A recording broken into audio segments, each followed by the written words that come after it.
Let's get started. So, welcome everyone to CSR Talent Group's Insider Insights webinar, Developing, Implementing, and Utilizing ESG Materiality Assessments. We're pleased to have you join us for the next hour, and we hope you'll walk away with some practical ideas and insights that help you and your company move forward with your materiality assessments. We've developed this Insider Insights series to provide the unique perspectives of consultants who have also worked in companies. Our goal is to provide actionable information and insights that derive from a range of experiences and deep expertise in a specific subject. Upcoming webinars include the G of ESG, designing ESG oversight, accurate and transparent sustainability reporting, the future of employee engagement in the wake of the new normal, and more.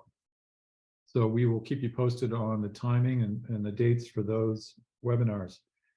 And for context and background, CSR Talent Group, as many of you know, was started to help companies access ESG, CSR, and sustainability experts to achieve their social impact goals.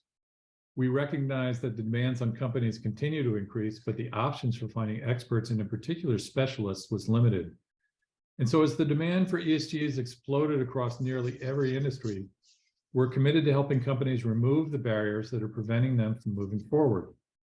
And we recognize that ESG leaders have limited time and resources, so we partner with them to find the right talent that meets their budget. CSR Talent Group has helped a number of companies find an expert to assist with their materiality assessments. Rebecca Leonard and Michael Karen are perfect representatives of the over 150 ESG, sustainability, and CSR experts in our network. Former in-house ESG and CSR professionals and veteran consultants who have helped dozens of companies on a range of projects, including materiality assessments, ESG strategy, ESG communications, employee engagement programs, and more. And we're also helping companies with capacity needs by placing longer-term experts to help address their staffing shortages. Unlike many webinars that offer insights from the perspective of one company or a consulting firm, our experts can speak to a range of experiences and approaches from both perspectives. Now, let me take a minute to introduce our panelists.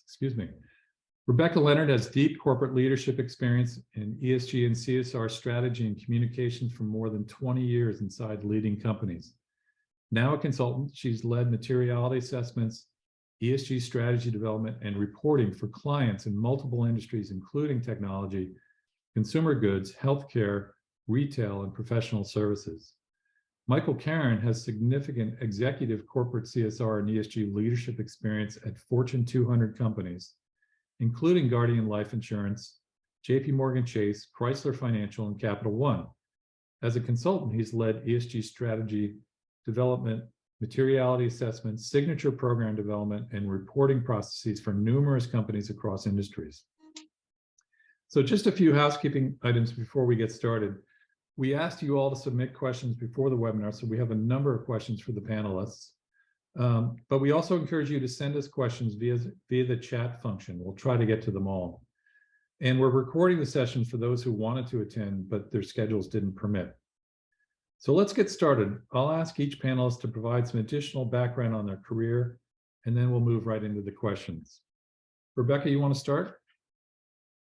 Sure. So in terms of my career, I've been a consultant for 4 years, and I have been very fortunate to work with a number of large and small companies. I'm also an executive advisor and teaching fellow at the Boston College Center for Corporate Citizenship, which is a thought leadership center in the School of Management there, which is wonderful because I get to engage with, instead of a few companies, hundreds of companies who are working through their practices. So that's a little bit. And then prior to that, more years than I care to admit inside of companies, most of which was spent with the TJX companies. Great, thank you. Michael, you want to give us a little more background? Sure. As much as I can, I think you were pretty comprehensive. I've spent a lot of time as a practitioner in the financial services and insurance industry around CSR and ESG as a leader, but have had the opportunity to work across a number of different industries around ESG issues, and particularly materiality assessments, which I find absolutely fascinating at this point. So, you know, I try to bring very much a pragmatic and practitioner point of view to this work, and also recognize that, you know, every company is going to be different. And so it's not a cookie cutter approach that you can take to any of this work. And so that's just a little bit of my professional philosophy. Thank you. That's very helpful. Appreciate it. So let's start with a question for both of you. And I think it would be helpful first to start with an overview of materiality assessments. So here's a description from Forbes that provides what I think is a helpful overview of ESG and financial materiality assessments, including the concept of double materiality. Conducting a materiality assessment is a formal way of evaluating the ESG factors that affect a business and how the business itself affects the world around it. Financial materiality is a familiar concept to most business leaders.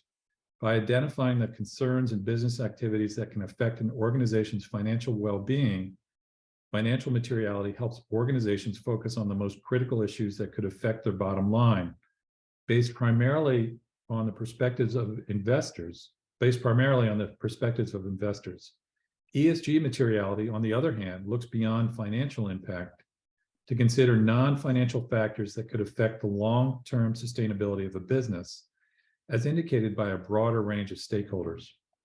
Embedded in ESG materiality is a concept known as double materiality. Financial materiality generally looks inward at the company. It examines how the company's activities might influence stakeholder decisions about the company and erode or create business value over time. Under double materiality, a company also looks outward to examine how its operations and decisions affect the outside world. In other words, double materiality poses two overarching questions. How significantly do sustainability-related issues affect the company's ability to perform and grow enterprise value? And how significantly do the company's business model and activities affect others? So, Rebecca and Mike, what are your thoughts about this definition? Anything else you want to add to provide more context about ESG materiality assessments and double materiality? Rebecca, let's start with you. Sure. I mean, I think with that definition, the salient part about the materiality assessment in terms of what we're talking about today is that there's applying an environmental, social, and governance topic lens. That's really the most salient part to consider. I think the other thing, it's not necessarily in the definition, but as we think about this, where it's interesting right now is with increasing regulation, is I think that's the crux of what everybody is struggling with right now and interested to kind of get clarity on is where do financial materiality and materiality in terms of, as we're talking about today, ESG lens, where do they intersect and where do they not? Okay, good. Thank you. Mike, you want to add something to that? I don't think I'll spend a lot of time with definitions because I think we'll discover through this conversation that broad definitions apply to this, but individuality in terms of companies really drive the process. And so I'm looking forward to that part of the discussion. But one of the things with it that was embedded, Tom, in the definition that you read are sort of the overarching questions. The one that you asked, how significantly do sustainability related issues affect the company's ability to perform and grow enterprise value? And so obviously that's a question that we try to answer in doing a materiality assessment, but just some context of why I think that's an extraordinarily important point is that more and more industries are looking at both the risks and the opportunities for ESG. So not just risks anymore, but opportunities as well.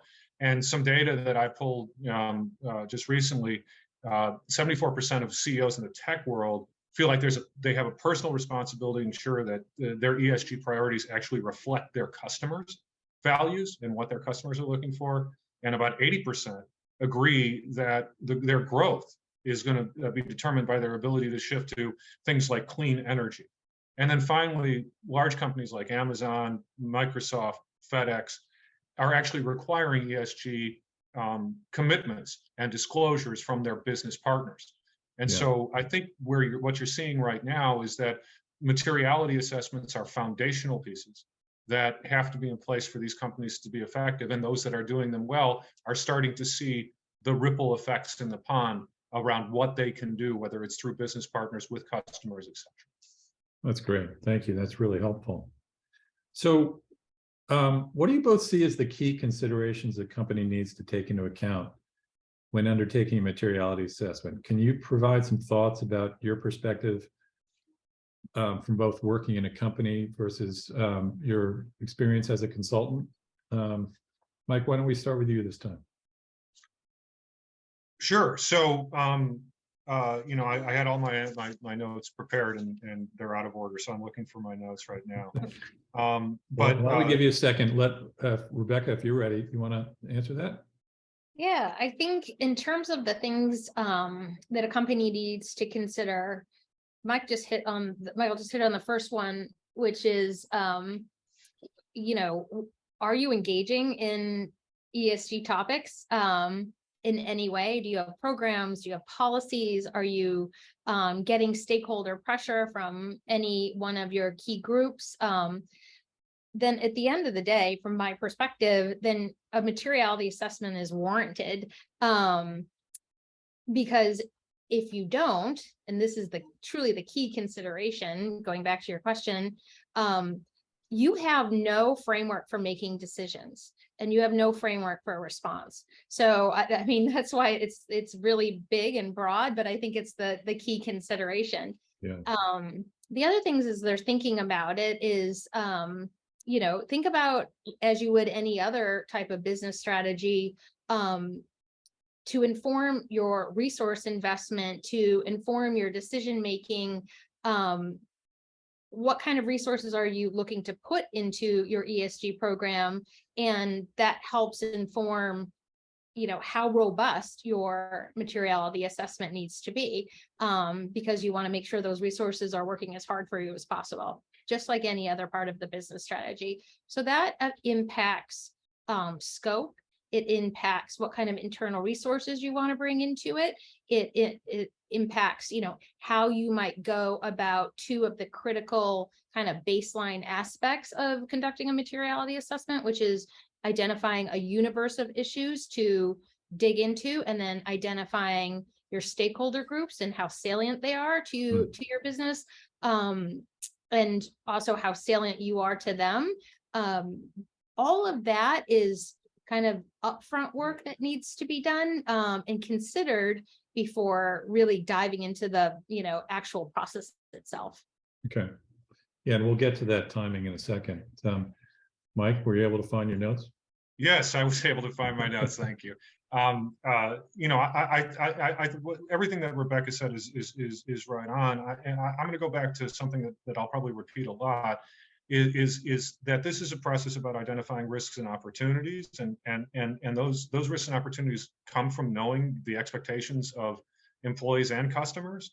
And so that, I think, always should frame the process of discovery, which this is, as Rebecca very, very well said. This is a process of discovery around issues, which means that you have to do benchmarking in your industry and with your peer group.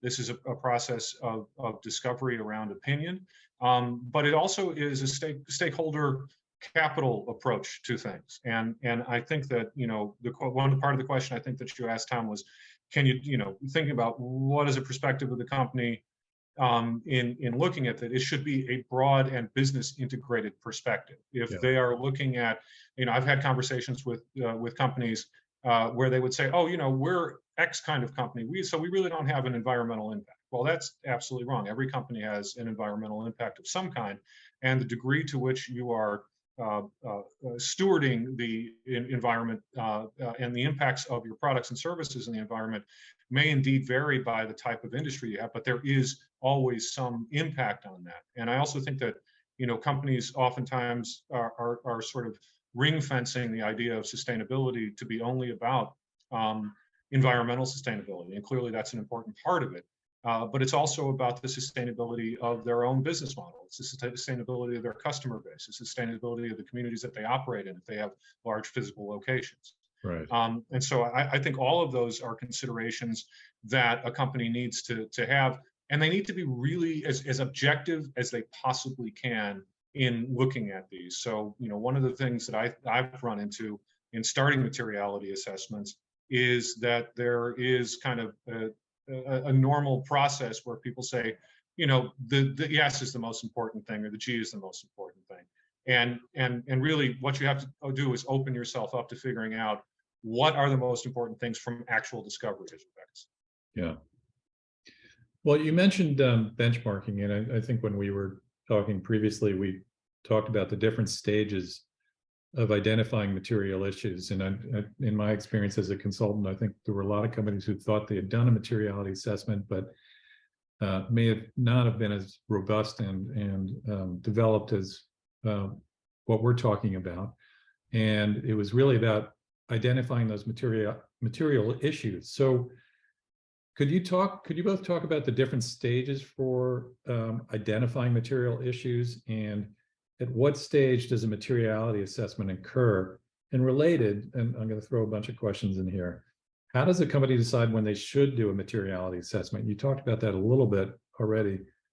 And when do you think a company is ready? So there's a lot there, but take whatever piece feels right to you. Rebecca, why don't we start with you? Well, I'm going to start with the readiness piece because it goes right back to something that Michael just said. Your executive leaders are, and anybody is going to come into this process, as we all do with any kind of discovery process, with our own biases of our own experiences. And ideally your process, your materiality process discovers those perceptions and opinions, but also has a component of the methodology that creates more objectivity.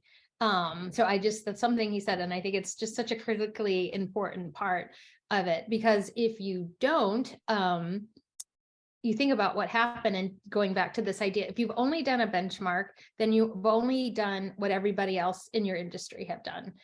So if you call that a materiality assessment, it is going to gear you towards doing what everybody else. And while industries do tackle the same issues, for obvious reasons, however, if you just did that and you didn't understand the whys, the feelings, the perceptions behind that of your stakeholder groups, then how are you going to create a strategy that is differentiated and true to you? You can't possibly. So that's why I would say, call that a materiality assessment. It's not a materiality assessment.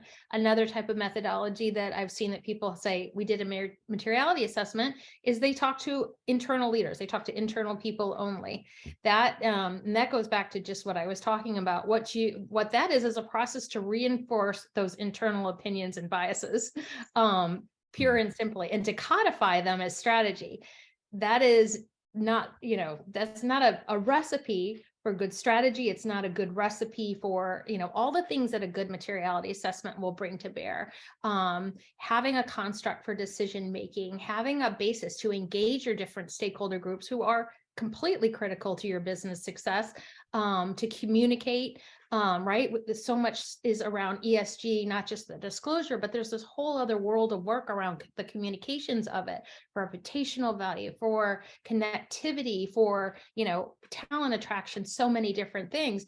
If you have a biased opinion of what that communication is that doesn't engage outside of what you've already decided, your leaders have already decided as the pathways, you are very likely to leave value on the table, and perhaps even create risk, because you're not addressing things that people have, some stakeholder group has determined is critical for you to address.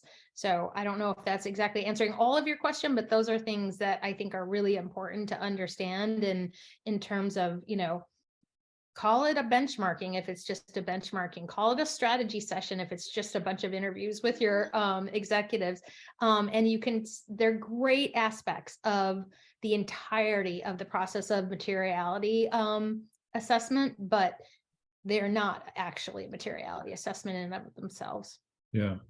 And we'll put in the parking lot this whole issue around the engaging leadership and their desire to do something broader than hearing their own opinions, which I think many people struggle with, both for many reasons, because of the cost of the materiality assessment that they might not have gotten approved, and just the level of senior leadership participation and understanding of what you're trying to accomplish. Mike, do you want to add to that? Right. And a lot of what I'm going to say is a little bit repetitive, and so I'll try to differentiate my comments on it. But it all starts with the awareness of business implications for ESG. So this, I think that this differentiates a lot from myself and many other people who have been CSR practitioners, where the business implications are around reputation and brand largely. And relationships. Whereas ESG is really about the business implications, what you do every day, because it will become a business integrated strategy. So just starting that with that awareness and the willingness to enter into that awareness, whether it's through benchmarking or what have you. And then I think importantly, executive will and sponsorship, both, not one or the other. The guys in the C-suite say, we really should do this is one thing, versus the folks in the C-suite say that we should do this. They have a will to push it through, and they're going to sponsor it, and they're going to hold people accountable for it. And then building cross-functional buy-in, and that's where either the voice of the leader in ESG or the executive leader really does come in, because you're going to identify potential risk, but also you have to be open to those potential opportunities. My mantra in all of this work all of the time. And then finally, an interest in actually, as you start to go through this process, figuring out the objective weighting of issues that you start to unearth, right? So not to the point that you were making, Tom, about the opinion of the executive leader, but rather what are the things that we're saying, and how do we weight this stakeholder feedback? Who are the most important things? Who are the critical people who are the people who are critical to our business's success and to its growth? Yeah. And I think those are necessary preconditions before you can actually get into a very robust materiality assessment. If you don't have those, you may end up as a practitioner running into the C-suite after you finish this materiality assessment and just getting absolutely eviscerated, because you haven't built that sort of will and that sort of leadership from the top, as well as a cadre of people who are supporting that work as it goes forward. Yeah. So getting the senior leadership engagement around the value of those different stakeholders and their input and the impact on the company sounds like it's a critical step.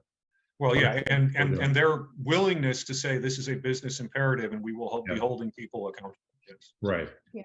Yeah. And Tom, if I can just add, because I don't want to lose sight of such a critical aspect of that, is the objective weighting. So that's the part of the methodology that takes, the opinions into account, but then actually creates an objective way to look at them, look at the data, look at the opinions, look at the perceptions, and turn them into strategy. That's the mechanism right there, is the, some kind of objective, whether it's weighting or whatever it is, to look at it. And I'll give you, just a super practical example of why it's important is anybody who has done an ESG report and perhaps didn't have a very robust materiality assessment, A, that went through that objectivity process, and B, that everybody bought in, will encounter that when they go talk to their HR leader, they will hear that DEI is the thing that needs to be blown up really big in the report. When they talk to their sustainability leader, they will find that, the energy, the emissions, et cetera, needs to be blown up so big in the report. And then if everybody got what they want, you would have these horrible documents with hundreds of pages that no one would ever read. And that's why it's really important. When I see clients doing it well and they're leveraging their materiality assessment, and it's been a very robust materiality assessment that people have bought into, then they understand. They understand, like, we are going to focus here because this is what we've said we're going to, our focus areas, this is what our priority is. So this is going to be most robust in our report. And that's a really simple and tactical example, but it illustrates, one of the myriad of ways that this can help ease the biggest challenge of ESG, which is that it is covering an enormous universe of topics led by a very large and disparate group of people, oftentimes who are siloed. Yeah, no, that makes total sense. I want to shift a little bit and talk about standards and frameworks and reporting requirements that a lot of companies have, and how do the different standards and frameworks impact the approach to a materiality assessment? And we did receive a question via chat. Somebody was asking about the requirements around the Corporate Sustainability Reporting Directive, which many companies have to start reporting against in 2024. So I would love to get your thoughts and practical insights about how companies should be thinking about the different requirements. And obviously it's different for different industries, but anything that you can help people understand as far as how the materiality assessment is driven or shaped by some of the standards and reporting requirements that companies are facing now or in the future would be helpful. Mike, you want to start? Sure. So first, just about, just thinking about standards, whether it's CSRD, whether it's TFCD, I'm getting that wrong, whether it's GRI, SASB, the whole word salad of all the standards that are out there. They're buffets right now. That's how companies are looking at them. They're not looking at them in a way that they look at every single one of the standards and have to figure out how they adhere or don't adhere to them, although some do, not all do. And so I think that standards can be informative in two particularly important stages of ESG strategy development. The first is in framing out your materiality assessment and your selection of stakeholder feedback to receive. Because there is plenty of guidance and assistance that these standards use that point you in the direction to find those things. But these standards don't necessarily drive aren't the chapter and verse that drive everything about a materiality assessment. For instance, with GRI, it has different standards for different industries. And so you have to look into each of those industries. However, standards in other industries may be applicable to yours, especially if you're in an industry that serves a different industry. If you're a tech firm that serves an extraction company, there are implications around your business model that you have to take into consideration when you start to look at the various standards that are found within the frameworks. I do anticipate in the future that the frameworks are going to be, my term, more normalized. I think we already see movement towards trying to standardize the standards, if you will, in a lot of cases.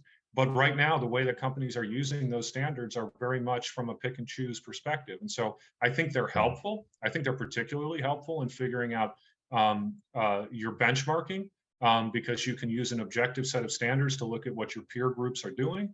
I think they're effective to help identify stakeholder groups. And then I think they're effective when it comes to disclosures and what you're going to either be compelled to or eventually disclose. But that's well after, that last piece is well after you complete a materiality assessment. So again, I think the standards have a strong role to play in framing out that benchmarking and that stakeholder selection, but ultimately understanding how the business is affected or responds to each one of those standards in a real way for growth, for opportunities, as well as risk management is ultimately the way that I think they should be used most effectively. And if I understand correctly, that different standards obviously are different stakeholder groups are interested in different standards. So as you're saying, understanding which stakeholder groups are of most importance to you, greatest importance, and understanding which standards they want you to follow, or obviously are going to line up with what you're going to do in the materiality assessment, I would assume.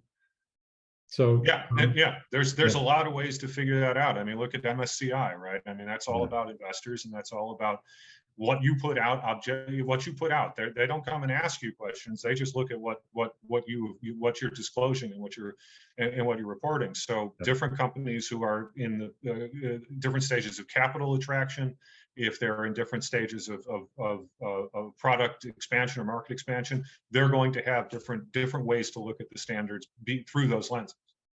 Right. Rebecca, you want to add to that? Yeah, I mean, on the most recent point, I think, there's also important to remember in terms of, where you think about standards, there's a lot of stakeholder groups that couldn't care less what standards that you're using. Yeah. critical clients, employees, well, I shouldn't say clients, some do, but some don't. And certainly employees, I don't think are asking if you've, reported to GRI or not. Right. I've yet to find somebody there. And in terms of there is a relationship between materiality and disclosure. But and that's really around compliance, right? It's part of the risk profile and part of the consideration set in terms of your material issues. And I agree with all that Michael said in terms of the ways that you can use standards to identify stakeholder groups, to use the framing. It can be very useful, particularly ones like GRI or SASB who have industry specific standards to help define a universe of issues. Defining that universe of issues specific to each company is really important, because it's huge. So you have to start somewhere and then narrow down. It can be helpful for that, but other than that, I don't see them completely akin. On your question around CSRD, that's a requirement for double materiality. So if somebody has not conducted a materiality assessment using that concept, they will need to comply with CSRD. Yeah, that's helpful. Thank you. You sort of touched on this a little bit, but maybe we could expand on the pros and cons of doing a materiality assessment. I think we're talking about a lot of the positives, and we'd love to hear those again. And if there are there any cons to doing a materiality assessment? So, Michael, do you want to start on that one? Well, as a former practitioner, and I don't mean to make light of this at all, but the cons of doing the biggest con I think of doing a materiality assessment is job security. Materiality assessments, and I'm over exaggerating to make a point, obviously, but materiality assessments often uncover difficult truths about the company, and who that messenger is that is delivering that to leadership, who may or may not want to hear it, can be at risk. And that's why I, not to honk our own horns here, but that's why I think it's pretty important to have a consultant help you with these, because it forces a little bit more objectivity and forces a little bit more discussion that a consultant can absorb as a sort of a neutral third party, if you will. I also think that one of the cons of materiality assessments is gross overreaction, because materiality assessments don't tell you what to do; they tell you what direction you should move in. What you actually do is up to you, and I think that there is a tendency to grossly overreact to some things that may be less important, and others and ignore things that may be more important. But by far, the pros, I think, outweigh this, right? Because let's be honest, you don't have to do anything after you complete a materiality assessment. Now, I'm not saying you should. As a matter of fact, I'm saying the opposite. But you really don't have to do anything. It is an endeavor in self-awareness. And I think that the biggest pro about this is that you gain that awareness in a much more, as Rebecca said earlier, in a much more objective way, in a regimented way that is oriented towards what the business needs are. Where you go from that then is really up to you. And I know we're going to talk a little bit about this later, but I don't advise people to leap immediately into this expansive ESG strategy after they first complete a materiality assessment. This process is necessarily going to be evolutionary, and you want to implement your ESG strategy in a way that's going to be sustainable within the company, even in the face of executive turnover and other championship turnover. And so I think that that there's a lot of positive reasons to do it, and you're not compelled to do anything else. The other thing I'll say about this too is that you don't just do one materiality assessment, right? Material issues and circumstances change over time. And so if you're sitting right now on a 5-year-old materiality assessment, I strongly encourage people to at least refresh either using the same methodology or expanding the methodology and doing a new one. But keeping it present for the business circumstance is extraordinarily important. Yeah. Okay. Rebecca, what do you think? Yeah, I mean, I don't have a ton to add because that was very well stated, but I mean, from my perspective, it's all pros. The cons of materiality assessment either come from not the materiality assessment itself, but from it either being done poorly or from it being perceived as a cost versus an investment in good strategy. And the pros, all the things that we've said, having a shared decision-making framework based on objective criteria. How do you not value that? Not just from the effectiveness of the programs, policies, processes you put in place, but from an efficiency standpoint. Michael just alluded to a lot of times, you come out of one and everybody freaks out and starts and especially really action-oriented companies, which is a lovely thing until it's not. And they just go they just start running like mad. And then you end up with this very clunky fight for resources. You end up with this clunky story. You end up with this clunky strategy. That's not a failure or a con of the materiality assessment. That's a failure of how the process was conducted and how people were bought in throughout the process. So that's what I would say, that I see. I don't think there is a con for doing this. You would never undergo a business strategy or a communication strategy or a talent strategy without doing your due diligence first to make sure that your invested resources were working as hard for you as you could. And ESG is absolutely no different. Yeah, no, that makes sense. Well, let's talk about a related question about obstacles, and we've talked about the leadership issue, and we haven't really talked about the budgeting issues. And sometimes a materiality assessment can be fairly expensive, so I wanted you to touch on that a little bit. And obviously that depends on the scope and depth of the materiality assessment, how many people you're surveying, how much time you're spending on developing it.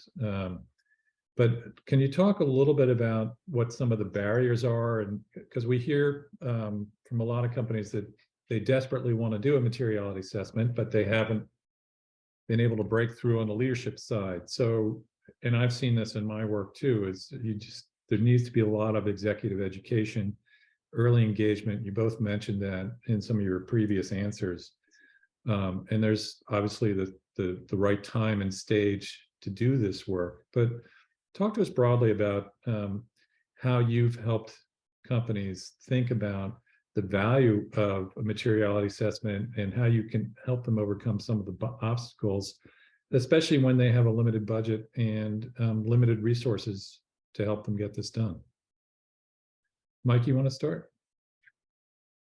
Yeah, I think that this is a little bit where the launch of a materiality assessment starts to become more of a contact sport inside of companies. And I think that the biggest obstacle to being successful in a materiality assessment, we've already mentioned I'm going to assume executive endorsement of championship for the comment that I'm about to share.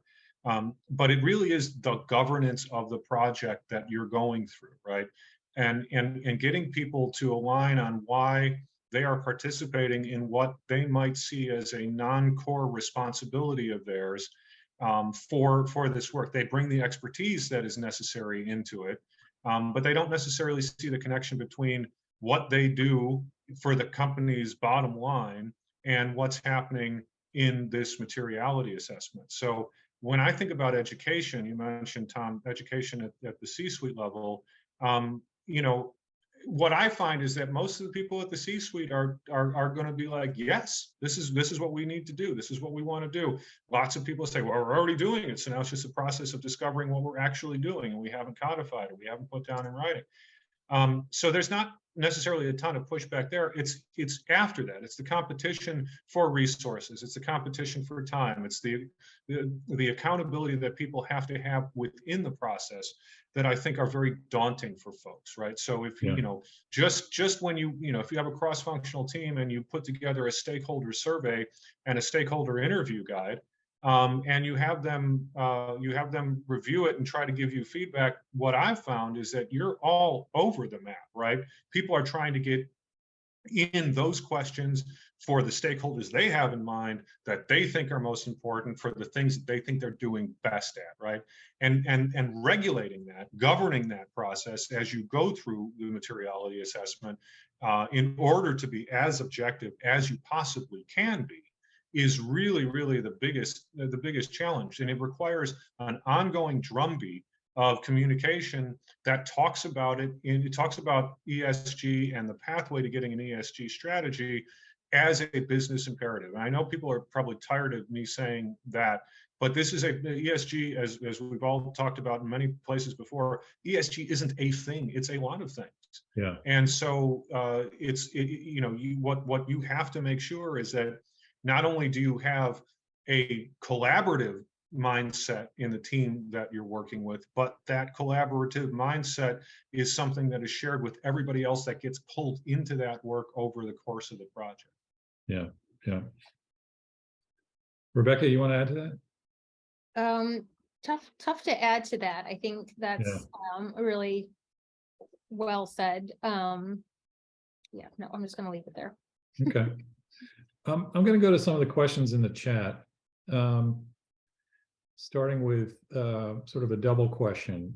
We had one person ask about your thoughts on straddling the line between engaging executive leadership in the process without them overly influencing or inserting bias into the materiality assessment. Do you have any best practices? I know we touched on that a little bit earlier, but maybe expanding on that a little bit.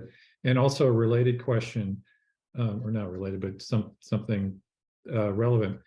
What's your recommended cadence for refreshing materiality assessments? Many of these companies have already done them, but how many years do you wait before doing it again? And are there certain, incidents or instances when you need to do it because of something that's happening in the external environment? Rebecca, you want to start this time? Sure. So in terms of working with executives who are going to come in with their own perceptions, the key is to make sure that you're uncovering those perceptions. I mean, it's important. That's why the process has to be broken down. There's a reason there's a methodology for it. There is a component for bringing the insights in, the perceptions in, and there is a more objective component of the analysis of varying opinions. So there's a couple things for that. One is, being really clear with executives that their voice is going to be heard, making that happen and making them actually feel that, but also prior to getting anywhere, really getting them to buy into the objectivity of the methodology is really important. And then, really kind of teasing those apart too a little bit so that you are respecting that both have value in the process. I found that has helped a lot in terms of helping executives understand they want to feel heard, they should be heard, they're responsible for the company, but that there is also some objectivity to be brought to bear, and I think part of that is when you're getting your executives to buy into this process, or you're selling in this process, is making sure that you are selling the outcomes. You're not selling the process. You're not selling a project. You're selling the outcomes. And executives, because they are charged with, the value creation of the company and the risk management of the company, if they're buying into the outcomes, they want to bring the objectivity in that. These people aren't where they are because they don't get it. They do. So make sure you're framing it that way from the very, very beginning. In terms of quick answer to how often, right now, I'd say 2 to 3 years, or if something material happens in your business or in the context around you. we have lots of examples of that in the last couple of Yeah, we years. certainly do. So I don't even need to get into those. We all have felt those acutely. Okay. So But 2 to 3 years, that makes sense. Mike, anything you want to add? Yeah, I mean, I think that, the thing that I'll say, and what I've experienced with C-suite leaders and CEOs and the like, these people are hungry for the truth. And there is a tendency in corporations, as you may all have seen, to make sure that the executive doesn't get peeved by anything. And so sometimes we limit what we share with those executives to align best with what we think they're looking for. And the reality is the executives are looking for that objectivity. They're looking for the truth. They're looking to be challenged. Now, let's be clear, it's not like they're not going to challenge back, right? And that's, I think that Rebecca's point around it's about the outcomes and not about the process is really, really important. It goes back to the last point I made around when doing a materiality assessment, knowing how to govern it and make sure that it doesn't go off the rails becomes extraordinarily important. If you can do that, the CEO and her reports are going to listen to you. They're hungry for objectivity and for truth. But they're going to be the most difficult audience that you deal with. They could be either skeptical, they want to see proof, they want to see the information, and not just the data, but the real rationale and what people are saying and thinking. And so again, I think it's important to be able to sit toe to toe with folks and to be able to confront what their expectations of objectivity are, but also when those objective facts are unearthed, that you tell them those, that you don't sort of water it down, because that'll lead to all kinds of stakeholder selection bias in a materiality assessment process, the discounting of particular data in favor of other data that may not necessarily be answering the questions that you're trying to get addressed. So I just think that it's about being bold, but I think the CEOs want it to be bold and want to enter into that sort of competitive back and forth with the people who are doing it. And then finally, I agree with Rebecca. I think that when circumstances change, you have to refresh your materiality assessments, whether it's the divestiture of a function, the acquisition of another company. Let's not even talk about COVID anymore.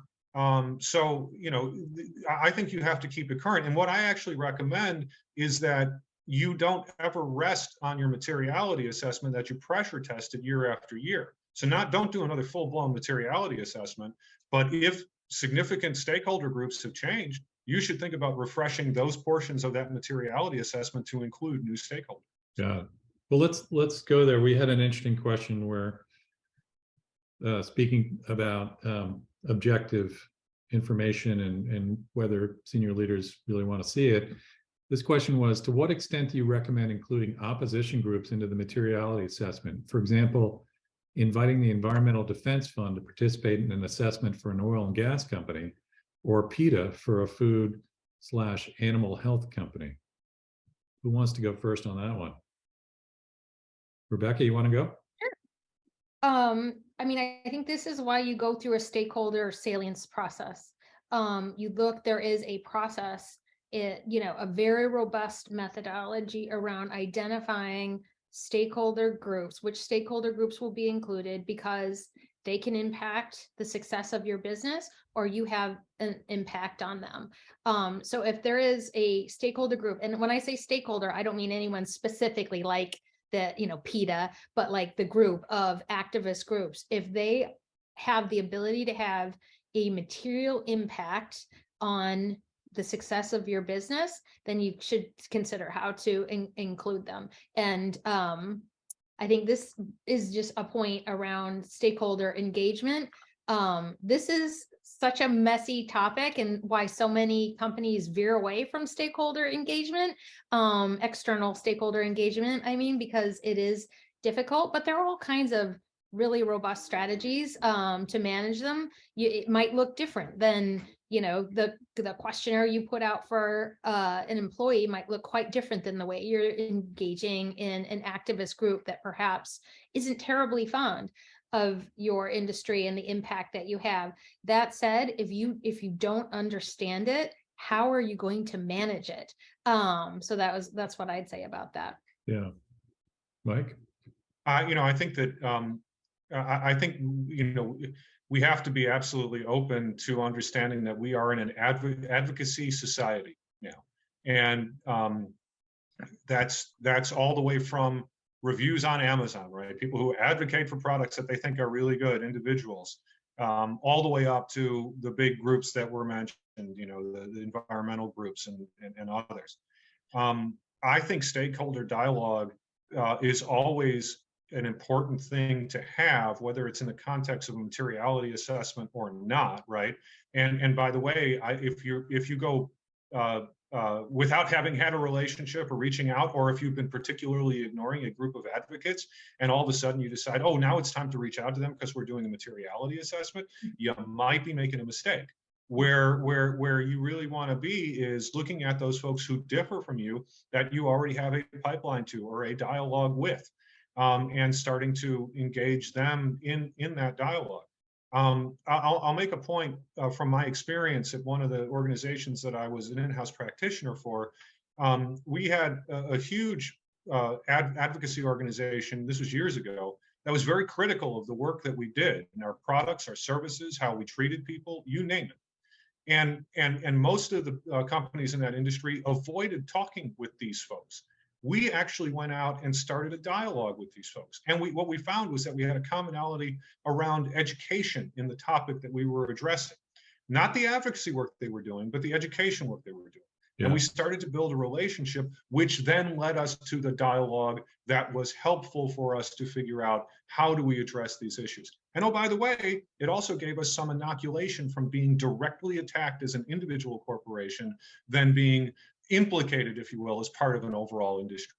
And so I think that it is important, but it's as in all things, it's not what you do, it's how you do it. Yeah. And in this particular case, you can't just go to, if you're in housing and you never talk to LISC or to Enterprise, and you just pop up and say, hey, I really need your opinion. You're going to get your opinion. You're also going to get a lot of their attention, right? So you have to make this an evolutionary process. Mm-hmm. Yeah.